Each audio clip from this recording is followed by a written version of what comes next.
Sir, आज थेट जे ते राज्यसभेचे खासदारपदी वर्णी काय भावना आहे? जळगाव माझी ही जन्मभूमी आहे. मुंबई आणि महाराष्ट्र ही माझी कर्मभूमी झाली. आता दिल्लीपासून तर माझा देश ही माझी कर्मभूमी राहील. कारण राज्यसभेचा सभासद म्हणून संपूर्ण देशाकडे मी माझी कर्मभूमी बनवून बघतो. म्हणून आमचा देश, याच्यातील देशाचे कायदे, सामान्य माणसाचा या देशाच्या असलेल्या कायद्यांवरचा विश्वास, भारतरत्न डॉक्टर बाबासाहेब आंबेडकर यांनी जे आम्हाला संविधान दिलं आहे ते संविधान कशा रीतीने बरकरार राहील. त्याचप्रमाणे आपल्या देशाचे सर्वोच्च न्यायालयाचे मुख्य न्यायाधीश गवई साहेब यांनी काल जी चिंता व्यक्त केली की न्यायालयीन प्रक्रियेमध्ये देखील संशोधन होणं जरुरीचं आहे, मी पूर्णपणे सहमत आहे. त्यामुळे न्यायपालिका याच्यामधील देखील काही दोष असतील ते दोष कसे काढता येतील. लोकांच्या मनात Caesar wife must be about suspicion.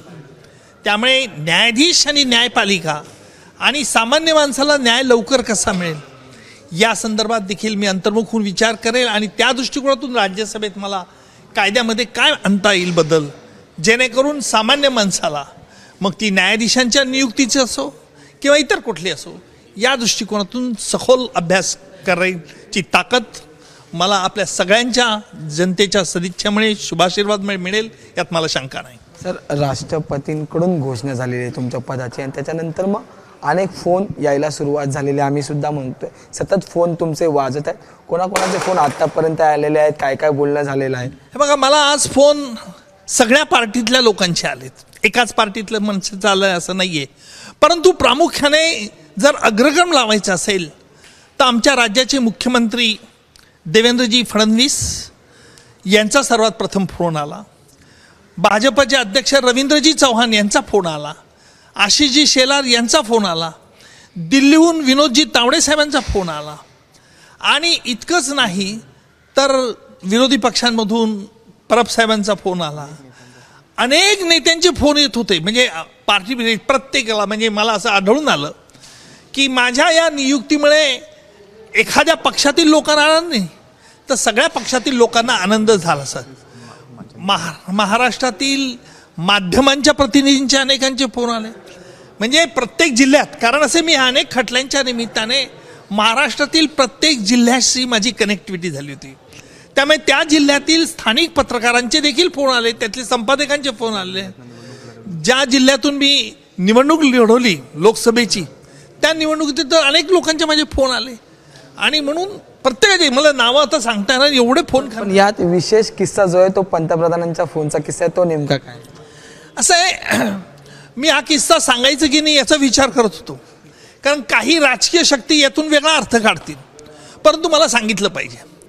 कारण असं आहे की मी केरळला गेलो तर मी सुगम आनो म्हणतो, म्हणजे नमस्कार कसं काय. आणि कर्नाटकमध्ये गेलो तर काय म्हणतो, निम हेसरेनू निरकोडरी. आणि शेवटी म्हणतो, म्हणजे निम हेसरेनू म्हणजे तुमचं नाव काय, निरकोडरी पाणी पाहिजे. आणि शेवटी म्हणतो कन्नड बरोदिल्ला, जास्त कन्नडमध्ये कोणी बोलायला लागला. हे बोलण्याचं हे का की एक कनेक्टिव्हिटी वाढली पाहिजे. आणि मोदीजी हे अतिशय हुशार आहेत. मोदीजी अतिशय चाणाक्ष आहेत. त्यांनी काल जेव्हा मला फोन केला त्यावेळेला त्यांनी सांगितलं, मी मराठीत बोलू का हिंदीत बोलू तुमच्याशी. मी काय उत्तर द्यायला पाहिजे, मी माझ्या मातृभाषेत बोललं पाहिजे. म्हटलं साहेब, तुम्हाला दोघी भाषेवर तुमचं प्रभुत्व, कोणत्या भाषेत तुम्ही बोला. आणि मग मोदीजींनी सांगितलं की राष्ट्रपती महोदया तुमच्यावरती काही जबाबदारी सोपवू इच्छितात, तुम्ही जबाबदारी घ्यायला तयार आहेत. म्हटलं हो, परंतु एक गोष्ट कोणाला सांगायचं नाही. अर्थात सांगितलं नाही, फक्त पत्नीला सांगितलं. कारण माझ्या चेहऱ्यावरचे भाव, आविर्भाव, पत्नीला सांगितलं, मुलाला सांगितलं, सुनेला कळलं. मला आविर्भाव लपवता येत नाही, कारण मी जे हृदयात मनात आहे ते माझ्या चेहऱ्यावरती येतं. त्याच्यामुळे स्पष्ट बोलणं हा माझा स्वभाव आहे. सत्यम ब्रूयात प्रियम ब्रूयात न ब्रूयात सत्यम प्रियम. आणि म्हणून मोदीजींचं हे का तर मराठी कनेक्टिव्हिटी आहे. कृपया राजकारण्यांनी यातून कुठला वेगळा अर्थ काढू नये अशी नम्र सूचना त्यांना देखील आहे. परंतु हे it's is a very important thing. कारण मोदीजींनी प्रचारक म्हणून काम केलं, त्यांना मराठी भाषा शिकले आहेत.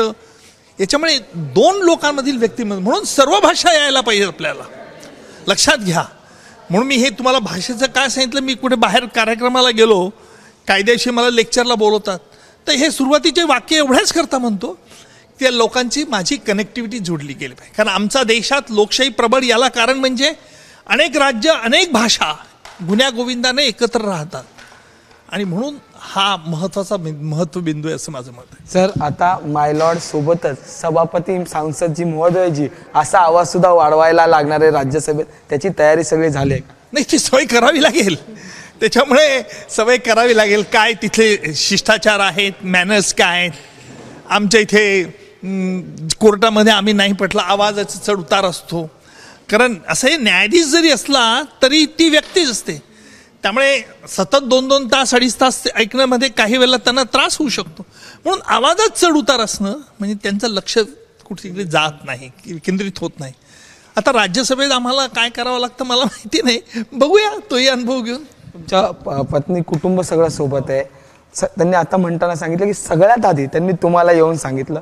खरं तर लग्नानंतर सुरू झालेला प्रवास, ते जळगावहून मुंबईकडे आले आणि तुम्ही तिकडे होते, आणि त्याच्यानंतर तुमची मुंबई, आणि आजची ही संपूर्ण आनंदाची बातमी, काय भावना आहेत तुमच्या? खूप आनंद झाला आहे. निकम साहेबांचा जो क्षेत्र होतं, न्याय क्षेत्र, वकिली क्षेत्र, त्यांनी आता फक्त क्षेत्र बदललं आहे. त्यांनी त्यांच्या क्षेत्रात आत्तापर्यंत अभूतपूर्व कामगिरी केलेली आहे, आणि या नवीन क्षेत्रातही करतील ह्याचा मला पूर्ण विश्वास आहे. त्यांच्यावर जो विश्वास दाखवला आपल्या पंतप्रधानांनी, अमितजींनी, फडणवीसजींनी आणि भारतीय जनतेने, त्या विश्वासाला ते कधीही तडा जाऊ देणार नाही. ते त्यांचं काम निष्ठेने आणि पूर्ण चिकाटीने करतील ह्याची मला पूर्ण खात्री आहे. आणि आनंद इतका झाला आहे की काय बोलू हे मला आता सुचत नाही आहे. अनिकेत निकम सुद्धा आमच्यासोबत आहेत. लोकसभेच्या निवडणुकीवेळी मी पाहिलं होतं, बाबांच्या पाठी तेवढ्याच ताकदीने प्रचार, माध्यम समन्वयक म्हणून तुम्ही काम करत होता, आणि आता बाबांची राज्यसभा खासदार म्हणून वर्णी. मला असं वाटतं की वडिलांच्या कामाची ही पोचपावती आहे. गेले 45 वर्ष अविरत पद्धतीने महाराष्ट्राच्या जनतेला न्याय मिळवून देण्याचं त्यांनी काम केलं आहे, आणि लोकसभा लढवल्यानंतर लोकांमध्ये त्यांची असलेली प्रतिमा देखील आम्हाला दिसली. लोकांनी भरभरून मतं त्यांना दिले, आणि हे सर्व मला असं वाटतं की राष्ट्रपती महोदया, त्याचबरोबर पंतप्रधान मोदी साहेब, राज्याचे मुख्यमंत्री देवेंद्र फडणवीस साहेब यांनी निकम साहेबांच्या कार्याला एक जबाबदारी आणखीन वाढवण्यासाठी आज त्यांना राज्यसभेत ते पाठवत आहेत.